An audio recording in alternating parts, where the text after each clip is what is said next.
Assalamualaikum warahmatullahi wabarakatuh. Bismillahirrahmanirrahim. Allahumma salli ala Sayyidina Muhammad wa ala ali Sayyidina. Sobat-sobatku, hari ini saya akan bercerita tentang sebuah kegagalan. Bahwa tidak semua kegagalan itu akan menghasilkan sesuatu yang negatif. Akan tetapi ada juga sebuah kegagalan yang itu malah melahirkan sesuatu yang positif, bahkan melahirkan sesuatu yang menguntungkan. Contohnya adalah kisah dari John Lee dan juga William Perens, di mana di tahun 1800 John Lee dan William Perens ini mencoba membuat saus yang ingin mereka aplikasikan ke sebuah makanan. Maka dua orang ini berusaha meracik sebuah bumbu-bumbu atau rempah-rempah yang mereka olah, yang mereka ingin dengan racikan-racikan ini maka melahirkan sebuah saus yang nantinya bisa dipakai untuk uh, sebagai bumbu masakan. Kemudian setelah mereka meracik bumbu, setelah mereka menggunakan beberapa cara untuk memasak saus ini, ternyata hasilnya adalah sebuah kegagalan. Saus yang mereka inginkan itu ternyata tidak enak sama sekali dan bahkan tidak sesuai dengan harapan mereka. Kecewa? Iya, benar sekali. Mereka berdua benar-benar kecewa sekali. Akan tetapi kekecewaan itu tidak membuat mereka menggerutu. Mereka uh, dengan lapang dada menerima kegagalan itu, lalu mereka tinggalkan saus itu di bawah gudang. Kemudian setelah 2 tahun kemudian mereka sudah lupa dengan kejadian atau dengan memori kegagalan yang terjadi di masa lalu. Kemudian setelah 2 tahun kemudian mereka kembali ke ruang bawah tanah untuk berberes-beres, dan ternyata alangkah kagetnya mereka, saus yang mereka tinggalkan di sana itu masih ada dan utuh seperti itu. Karena itu mereka mencoba mendekati saus ini. Mereka mencoba mencicipi saus yang gagal dari 2 tahun yang lalu.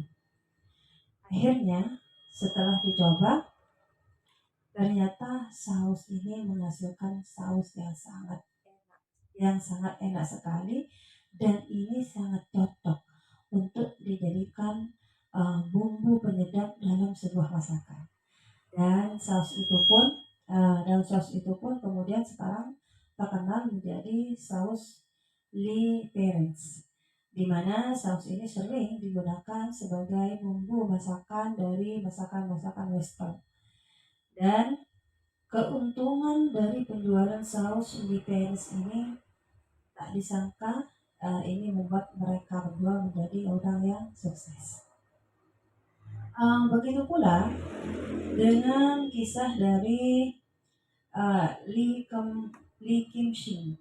Lee Kim Sung ini pada waktu itu dia itu sedang memasak tiram.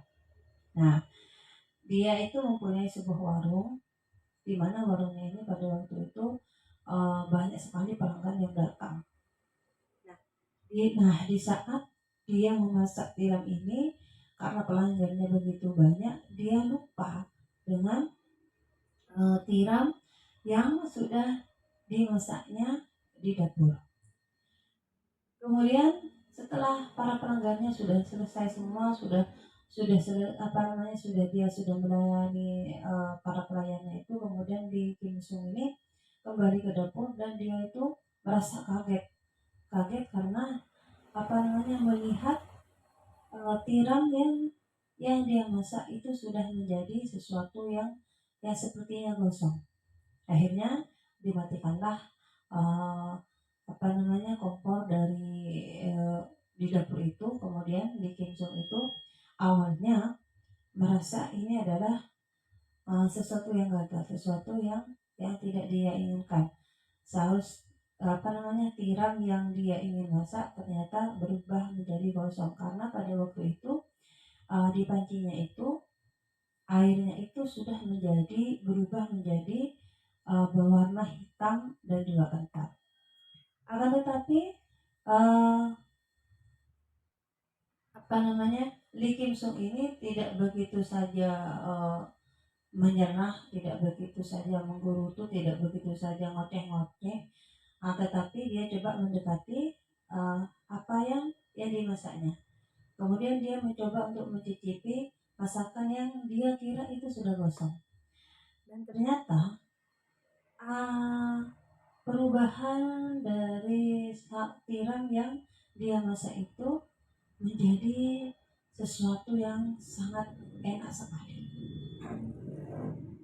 Nah, kemudian dia perkenalkan masakan dia yang menggunakan cairan kental yang dianggap gosong ini. Ternyata banyak orang-orang yang menyukai apa yang disuguhkan oleh Lee Kim Sung ini. Akhirnya tercetuslah sebuah ide untuk membuka bisnis saus ini. Dan kemudian saus ini pun terkenal sampai sekarang menjadi saus tiram Lee Kim Sung. Atau maksud saya saus tiram yang buatannya Lee Kim Sung yaitu saus tiram Lee Kung Ki ya. Jadi saus tiram yang terkenal sampai saat ini yaitu saus tiram Lee Kung Ki. Nah, dari produk-produk ini kemudian tiba-tiba dia mengalami kebakaran yang sangat hebat pada waktu itu. Namun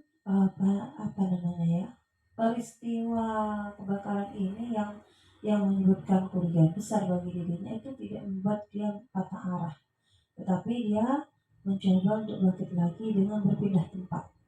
Dan ternyata perpindahan tempat dari tempat yang semula ke tempat yang baru ini malah menambah saus tiramnya itu menjadi lebih terkenal, menjadi lebih bervariasi, dan dia menjadi orang yang sangat kaya sampai saat ini. Nah, teman-teman, yang ingin saya ungkapkan di sini adalah mari coba kita berpikir kembali tentang sebuah kegagalan. Dari cerita ini, mereka ini mengajarkan kepada kita bahwa kegagalan itu tidak selamanya harus berakhir menjadi sebuah kepahitan. Buktinya mereka yang mengalami kegagalan, walaupun prosesnya tidak seinstan itu, walaupun prosesnya tidak langsung atau tidak cepat, tetapi mereka membuktikan bahwa kegagalan yang mereka alami itu bisa membuat mereka bangkit kembali, bahkan mereka menemukan sebuah kesuksesan di sana dan juga kebahagiaan di sana.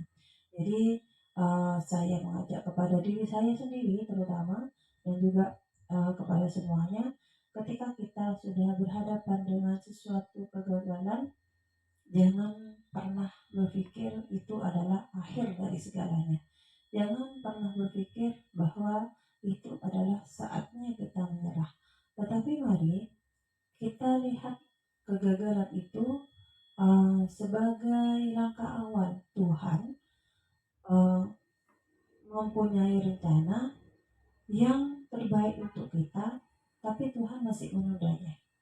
Tuhan masih ingin kita mengalami sebuah proses-proses yang intinya dari kegagalan itu kita bisa memperbaiki apa yang salah dari diri kita. Mungkin hanya ini yang saya sampaikan, sobat-sobatku. Mari kita bersama-sama melihat sebuah kegagalan bukan sebagai titik terakhir dari langkah kita. Hanya ini, wallahu a'lam bishawab. Wassalamualaikum warahmatullahi wabarakatuh.